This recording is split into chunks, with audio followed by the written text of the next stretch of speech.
So after my 7th and 8th class chapters video, today I have come up with the 6th class geography chapter first video, that is the earth and the solar system.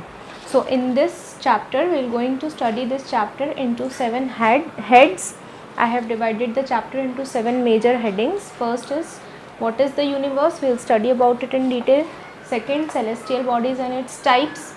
The solar system, what is the solar system and what are the different planets in it.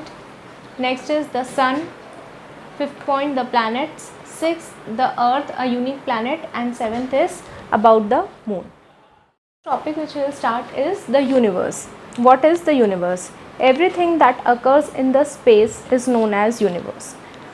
Like for example, whatever you see in the sky, whatever is there in the space, that consists of universe. For example, the stars, the moon, the solar system, the galaxies, they all are, the satellites, they all are included in the universe. Now the universe, it comprises of galaxies. Now what is a galaxy? Galaxy is basically a group of stars. A group of stars, they come together, they form together a particular galaxy, and they comprises of several stars there in the sky. Which galaxy does we belong to? We belong to a Milky Way galaxy, or in Hindi we can say Akash Ganga galaxy. In this galaxy is like a disc shape. The structure of this galaxy is like this disc shape, and it is bulging at the center. It comprises of so many stars in it. The next topic which we will start is celestial bodies. First of all, we should know what is a celestial body. A celestial bodies are the bodies which occurs in space. They are also known as the heavenly bodies, and their study is known as the astronomy, that is the study of space. Now there are several celestial bodies which we are going to study in detail.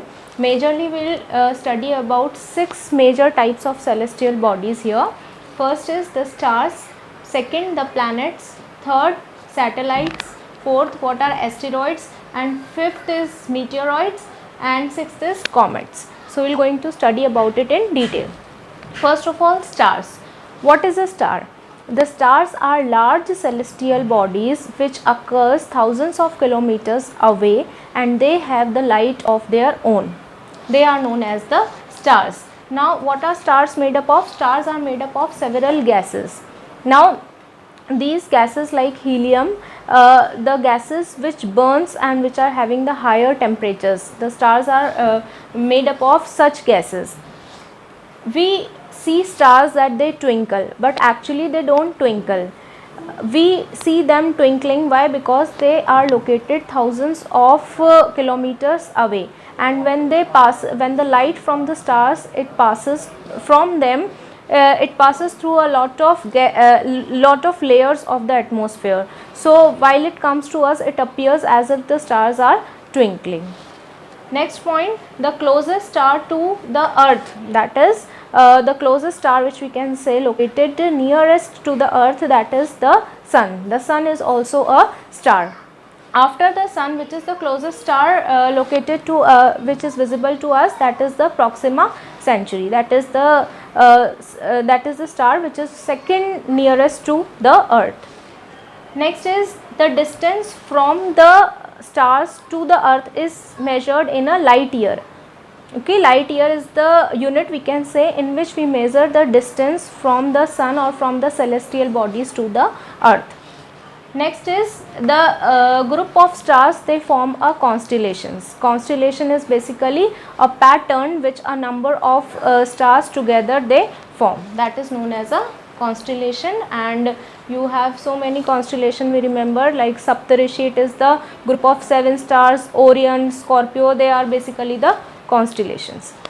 Next we come to the planets. What are the planets? Planets are the celestial bodies, large celestial bodies which do not have the light of their own.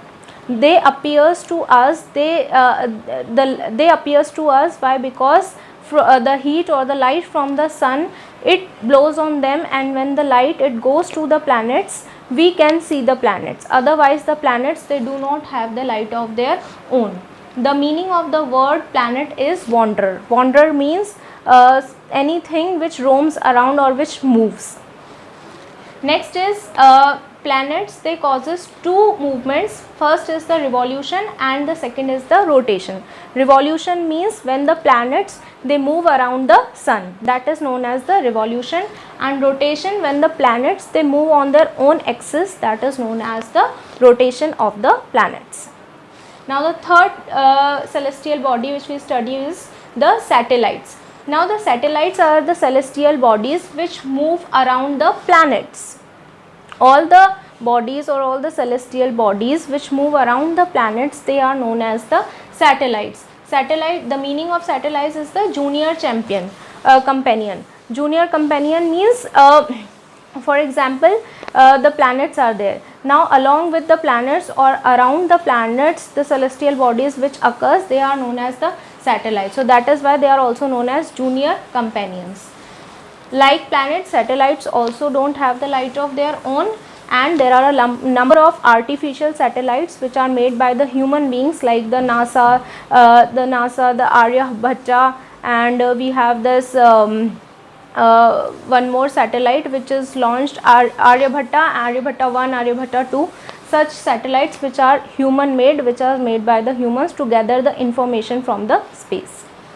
The next celestial body is the asteroids. What are the asteroids? They are the tiny bodies which move around the sun.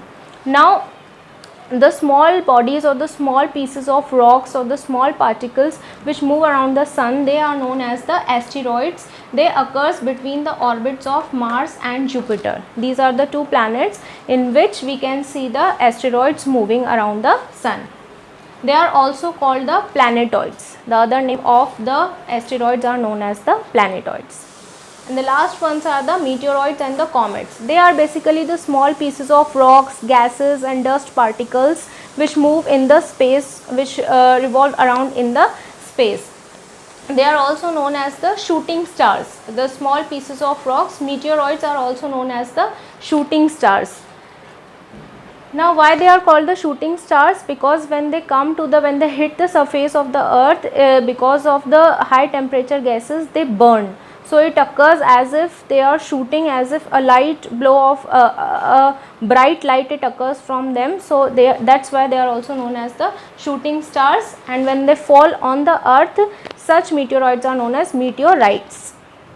Next is the comets. Comets are the small objects which are made up of ice, gases and rocks. They also revolve around the sun like the meteoroids, but they occur in a very long duration of time. The last comet which we see from the earth is the Halley's comet, which occurred 76 years ago. This is the solar system and the planets. I am combining third and fifth topic together. So the solar system, it is basically the family of the sun. All the bodies that are located in the space, they are consisting of the solar system, that is the family of the sun.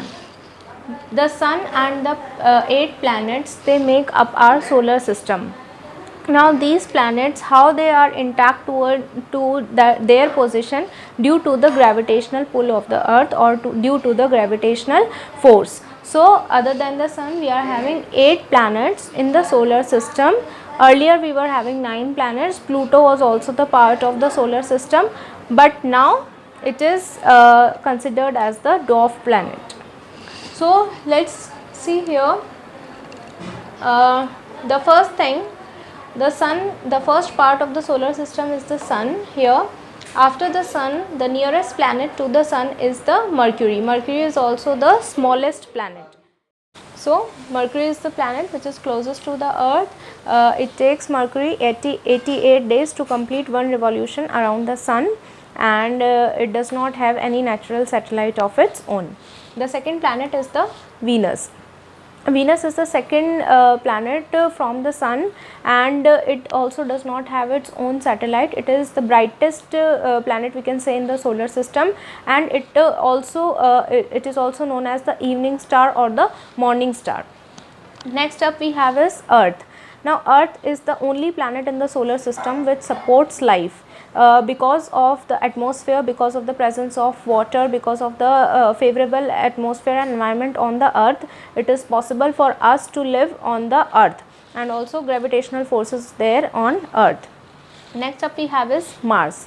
Now Mars is the planet which is the coldest planet in the inner planets. In these all 4 planets, this is the coldest planet, and it also contains of mountains, plateaus. Scientists have started going to Mars to find out life over there, and it is also known as the red star or the red planet.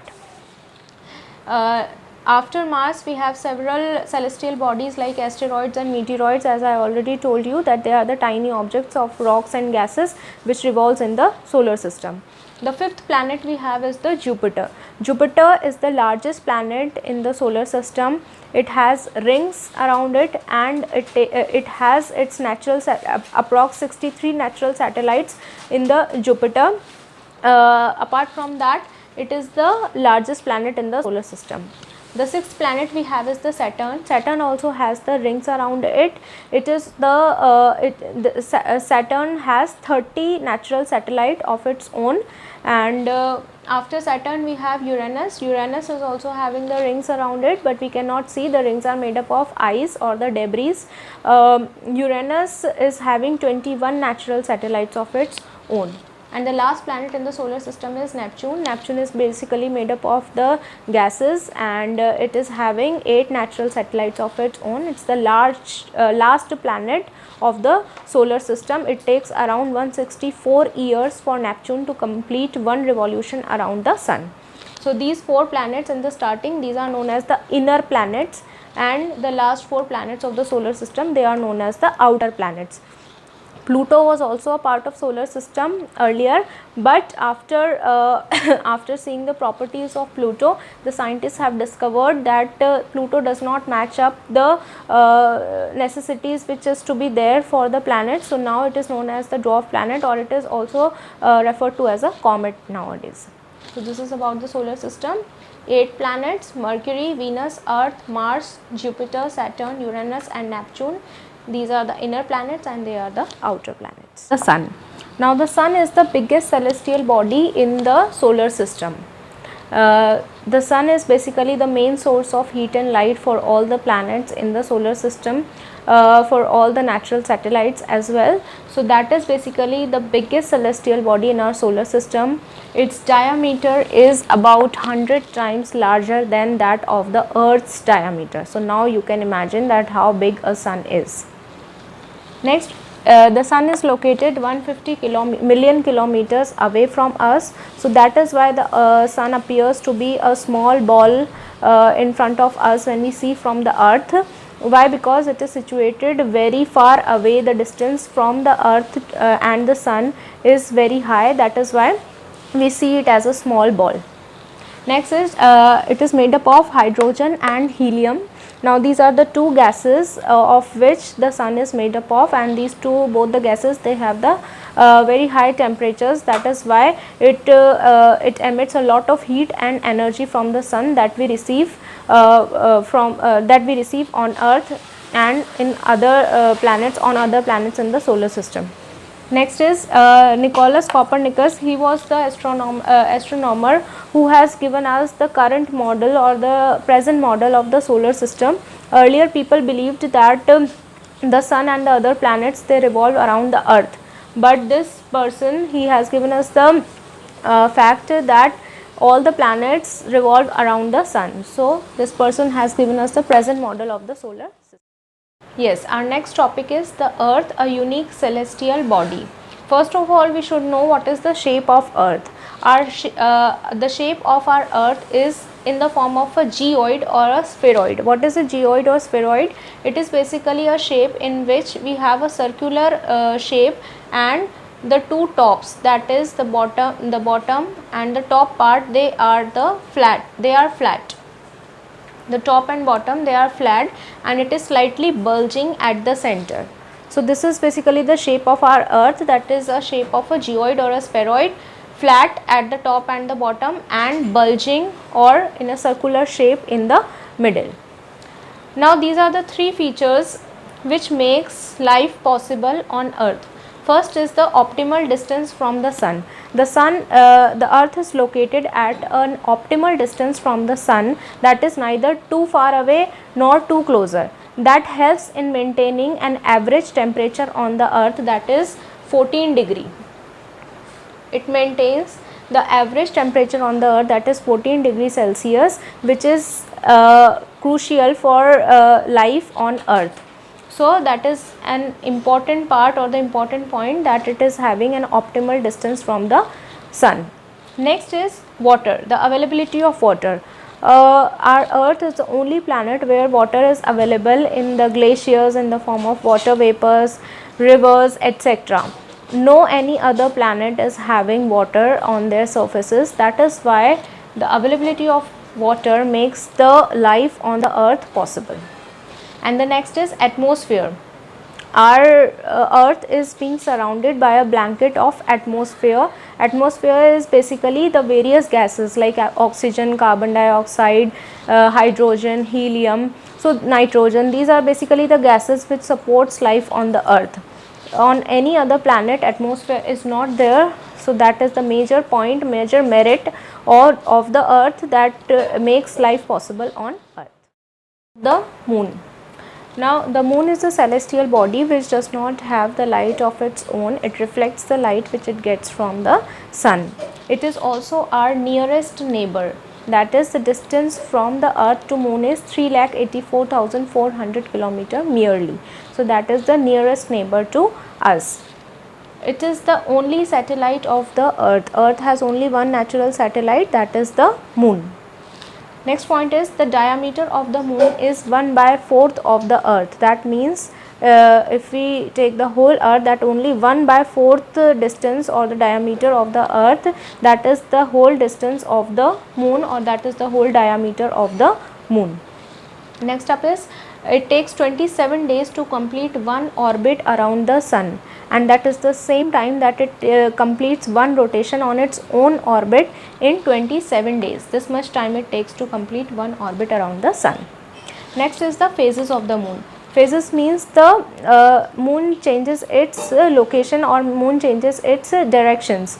So basically that is phases means the various positions of the moon, you can say.